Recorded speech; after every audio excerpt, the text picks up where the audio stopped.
يلا بقى نروح على البوتاجاز عشان نعمل الملوخيه بتاعتنا.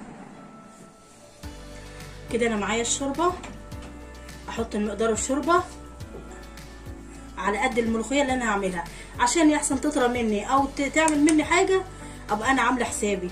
كده ممكن ازود لها براحتي. كده هحط نص معلقه من الثوم هنا،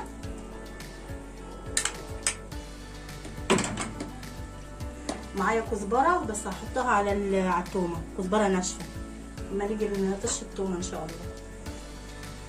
كده اهي الشوربه غلت. احط الملوخيه بتاعتي، شوف لونها عامل ازاي، بصوا العرق بتاعها عامل ازاي اهو. اقلب بقى الملوخيه بتاعتي كويس، وانا بقى مش هقلبها بالكبشه، هقول لكم هعمل ايه فيها. شايفين ده كده؟ تقلبي بقى بيه كده